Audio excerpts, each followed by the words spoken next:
J'appelle tout d'abord Christian Walter, qui est actuaire agrégé, docteur en sciences éco et philosophe, ce qui est une grande dimension très importante. Voilà, monsieur Walter, je passe le micro, c'est à vous. Bien, bonjour à tous, merci de m'avoir offert l'occasion de ce petit exposé de fin de journée sur un thème qui est tout à fait intéressant. Et ce que je voudrais, c'est essayer, en pas beaucoup de temps, une dizaine de minutes, de vous amener à entreapercevoir quelque chose qui est mal perçu en général ou pas assez perçu dans ces questions relatives au sens, aux valeurs, à l'éthique, à la finance, à la performance. Voilà, j'ai effectivement, comme on a été annoncé, une chaire de philosophie en plus de mon métier d'actuaire très opérationnel. Cette chaire s'appelle Éthique et Finance et on travaille justement sur ces questions relatives à la manière de sortir en quelque sorte la finance de son enclave, de son enchâssement, de son emprisonnement financiarisant dont l'économie aujourd'hui subit toutes les conséquences de la dévoration financière que l'on connaît. Alors, en général, quand on a ce type de préoccupation, on pense tout de suite aux valeurs. Alors, moi, je connais bien pas mal de milieux différents. On pense aux valeurs chrétiennes, la finance chrétienne, aux valeurs musulmanes, la finance islamique, aux valeurs humanistes, aux valeurs. Voilà. On pense tout de suite aux valeurs, au fléchage, en quelque sorte, de l'activité financière par des valeurs. Et on se dit, finalement, si on arrive à mettre en quelque sorte des valeurs dans la finance ou dans l'économie, et des bonnes valeurs, bon, chrétiennes, musulmanes, humanistes, tout ce que l'on veut, si on arrive donc à orienter la finance ou l'économie ou ce que l'on fait par des valeurs, alors tout ira bien. Voilà. C'est-à-dire qu'on pense que finalement, en orientant, en fléchant l'économie et la finance par des valeurs bien orientées, on orientera bien l'économie et la finance.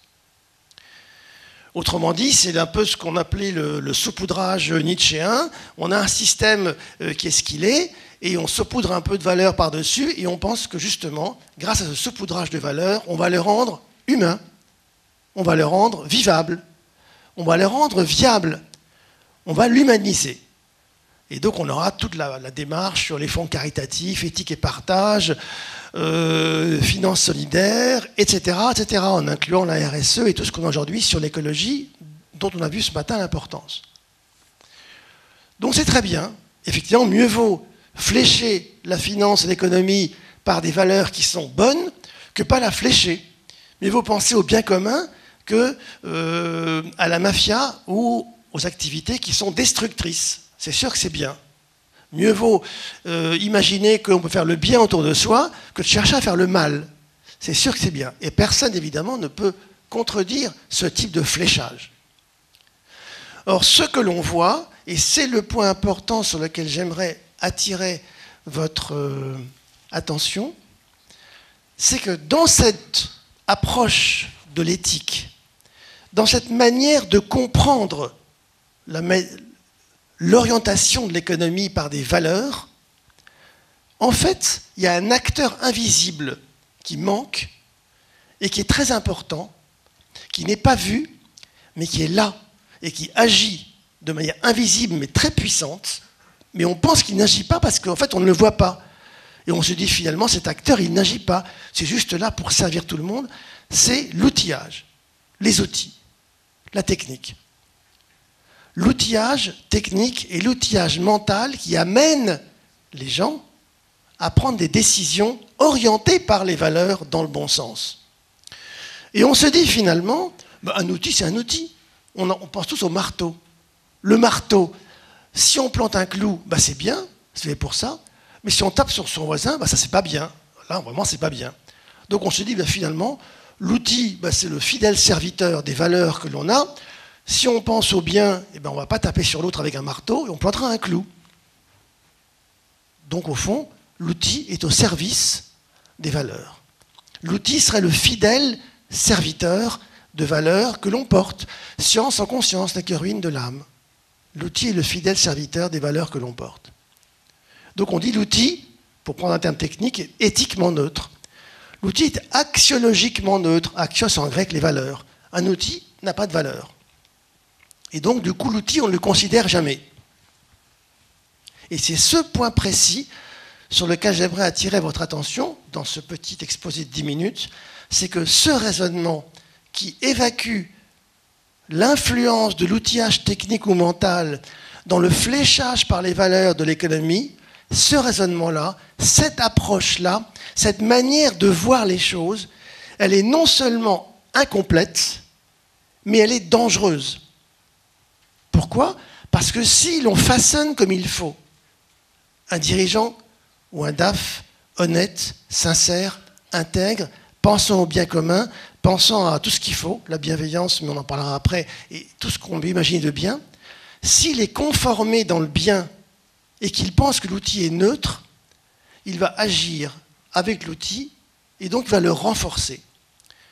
Et on n'a pas le temps en 10 minutes, mais il y a beaucoup d'exemples de gérants de fonds ou de gérants de portefeuille ou de dirigeants qui, en utilisant un outillage technique et mental dangereux ou obsolète ou imparfait au sens des valeurs, ont en toute bonne conscience précipité leurs fonds dans le mur. Et je connais beaucoup d'exemples très précis. Ce que je veux dire, c'est que quand on parle d'éthique en finance ou de sens aux choses, il faut toujours penser que nous ne sommes pas des anges. Alors évidemment, c'est un jeu de mots, au sens où on n'est pas, soi-disant, pétri par des bonnes valeurs, mais au sens surtout où nous avons un corps, ce corps s'insère dans un environnement fait de matière et d'objets. Et les objets peuvent aussi être porteurs de valeurs cachées, implicites et très puissantes, embarquées. Un algorithme est une sorte de morale embarquée, contient des valeurs morales embarquées. Un outillage technique de RH ou de décision financière contient des valeurs morales embarquées. Si on mesure une performance financière avec des instruments techniques type ratio de Sharpe, même améliorés par des considérations sociales, sociétales, écologiques ou réglementaires ou autres, en fait, l'instrument n'est pas questionné. Si on fait un calcul de valeur actuelle, on actualise, on dit c'est très simple, et on va chercher à prendre en compte l'écologie en mettant des paramètres bizarres sur les taux, en fait, on ne questionne pas la technologie de calcul elle-même. Est-ce que quand on actualise, en fait, qu'est-ce qu'on fait ? Est-ce que ça a un sens d'actualiser ? Je ne parle pas de ce qu'on met dans le calcul, mais du calcul lui-même. Moi, j'aime bien l'image de la voiture et du conducteur. Imaginons qu'on parte en voyage. Alors, si on imagine ça en termes de fléchage par les valeurs, imaginons quelqu'un qui part en pèlerinage à Rome, ou à la Mecque, comme vous voulez, ou ailleurs, qui part en voiture. Voilà. Donc le conducteur et sa voiture. Si le conducteur n'est pas saoul, s'il n'est pas ivre, s'il n'a pas fumé des produits bizarres, s'il n'est pas fatigué, on peut dire que le conducteur est en bonne forme. Il sera en bonne santé. Et donc il prend sa voiture, et comme il est respectueux des règles, comme il est conformé par des valeurs de bienveillance, il ne va pas chercher à écraser les gens, ni à doubler quand c'est mal, il va prendre en compte la route, les panneaux, les autres automobilistes, les piétons, les cyclistes, les scooters, son environnement, il fera attention, il fera des pauses, etc., etc. Et donc tout ira bien parce qu'au fond, l'individu, l'aspect personnel du sens et des valeurs sera bien. Et là, c'est un deuxième point très important dans l'éthique en finance, ou dans les doctrines qui s'intéressent à l'éthique en économie et en finance, on s'intéresse aux individus, et pas au système, et pas aux structures. Imaginons un individu qui voit un panneau, vitesse limitée à 40 km/h, on traverse un village, ou à 50. Comme l'individu est honnête, intègre, pétri de valeurs humanistes, ne cherchant pas à écraser un enfant qui traverse la rue, ne cherchant pas à doubler un conducteur sur une rue étroite, ne cherchant pas à foncer alors qu'il a mis de la musique trop fort et que finalement il ne sait pas ce qui se passe, il va respecter la vitesse limitée à 40 km/h, il va freiner. Pas de chance, le compteur de vitesse est faux. Pas de chance. Et là où il croit qu'il roule à 40, en fait il roule à 60. Le compteur de vitesse est exactement la cause cognitive de la crise de 2008. on a fait des calculs très savants de couverture des risques avec des instruments de calcul de risque qui ont indiqué 40, là où on roulait à 100. Vous me direz comment c'est possible? Mais c'est parce que ces instruments étaient estimés comme éthiquement neutres. Et par conséquent, lorsqu'on a voulu chercher à évaluer les risques de non-remboursement de crédits hypothécaires déclassés, les subprimes, avec des formules de calcul qui ont été conçues pour estimer le risque que deux emprunteurs à Détroit et à Miami fassent simultanément faillite sur leur maison, indépendamment du marché de l'immobilier, indépendamment même de leur propre honnêteté, indépendamment de ce que la banque aux États-Unis leur avait fait, ces crédits sur, évidemment, ce qu'on appelle les mortgages, pas comme en France, mais sur le bien lui-même, indépendamment de tout ça, le montant qui avait été alloué l'avait été en fonction d'un compteur de vitesse qui indiquait 40, là on roulait à 100. Et ça a été, là aussi, on a beaucoup d'exemples qui documentent ce phénomène. La filiale de l'AIG à Londres a vendu ce qu'on appelle les CDS parce que justement, le compteur indiquait une mauvaise vitesse.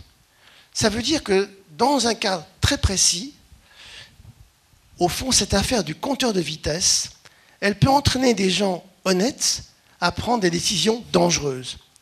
Dans le cas de la crise, il y a évidemment des gens malhonnêtes.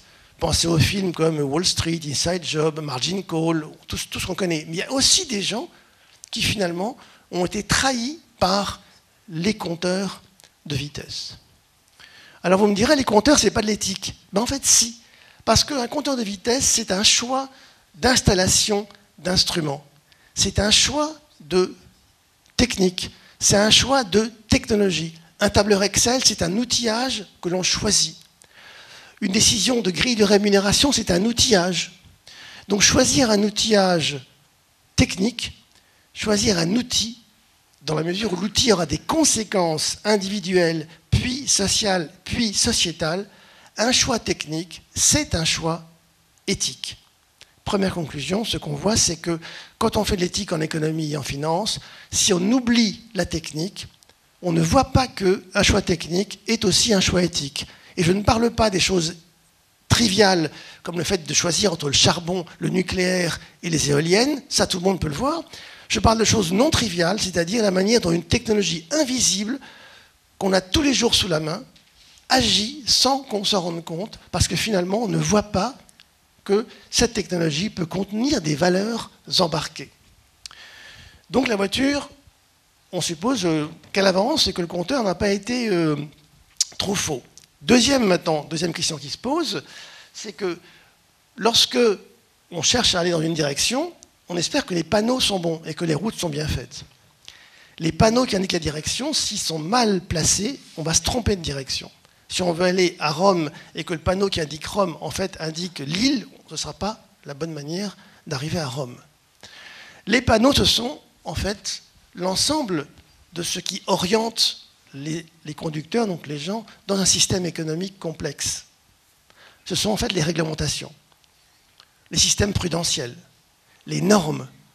Par exemple, le système prudentiel de contrôle des risques au niveau international, BAL 3, BAL 4, solvabilité 2, OPCVM 5.